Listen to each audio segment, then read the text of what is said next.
I shared a video on my church's Facebook page a few months ago. Our reverends were on sabbatical, and we were having a series of guest speakers coming in every Sunday.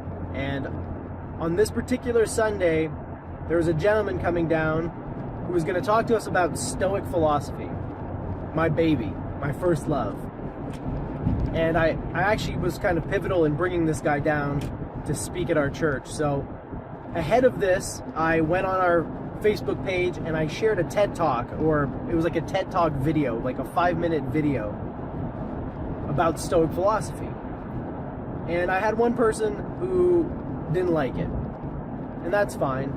Everybody's got their own preferences. I'm not the kind of person who will argue or fight about things just because I want to be right or because I want the things that I love to be acknowledged and respected. But if someone criticizes something that I know a decent amount about, and they do so with counterfactual information, that tells me that this individual probably doesn't fully understand Stoic philosophy, probably doesn't fully understand the nuances. And not that I think I know better than everyone, but I feel that I have a fairly solid grasp on Stoic philosophy.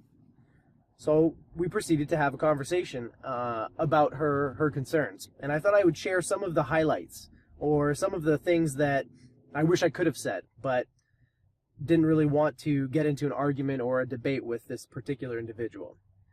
The main criticism that this person was bandying about was that Stoic philosophy somehow promotes the repression of emotion, or that it is somehow anti-emotion, that Stoic philosophy views emotions as negative or bad.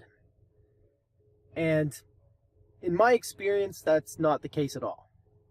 In fact, everything that I've read from Marcus Aurelius, Epictetus, Seneca, all the way through to some more modern sources like Donald Robertson and William Irvine, these individuals all across the board never, ever, ever come across as anti-emotion, or they never promote or advise us to repress our emotions.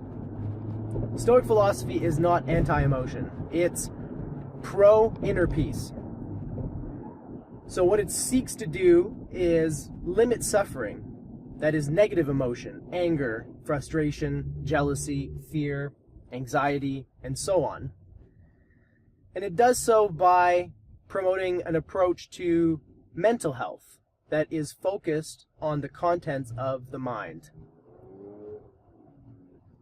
So the Stoic approach to controlling one's emotions is to ignore emotions altogether and focus on beliefs, judgments, and opinions, which are, according to the Stoics anyway, and a lot of other people, the source of our emotional reactions.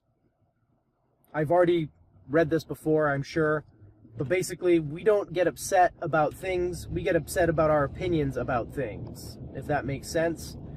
And so the Stoic philosophy approach is to manage the content of the mind.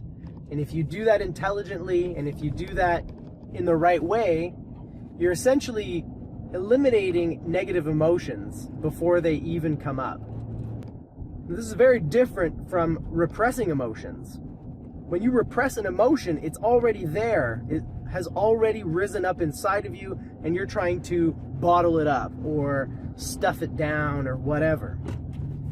The Stoic approach is to fix the source of the negative emotion so that it doesn't even come up. It's a radical difference. It's not at all like repressing emotions. And remember that we're talking about suffering, inner turmoil, negative emotions. We're not talking about happiness, joy, pleasure. We're not talking about love. We're not talking about compassion. And in fact, these things are promoted and encouraged in Stoic philosophy. The Stoics were the first to put forth this notion of philanthropy, which is essentially love of humankind. Philos being love of, and anthropos being man or humanity. So when you hear about philanthropy in the modern sense, you'd think about people giving their money away, but the Stoics had a very different definition of philanthropy. For them it was universal love and acceptance. And if you've read the Meditations of Marcus Aurelius, if you've read some of the things that he writes in his journal, you'll quickly see that concept at play. And this is something that he coached himself to cultivate and to put into motion in his life. So again, I just want to reiterate, first, I'm not a Stoic, so take what I say with a grain of salt. Second, Stoicism is less concerned with emotions and more concerned with virtue and the contents of the psyche, which is your character and your beliefs, your opinions, your judgments. So the emotional side of it is a byproduct. The idea is that virtue leads to happiness, happiness being inner peace, the absence of suffering. So anyways, I just wanted to clarify because I found that to be a rather enlightening conversation that I had with this person. It forced me to think about Stoic philosophy more deeply and to ponder some of the questions and concerns that she had with it. And so I thought I would share that with you.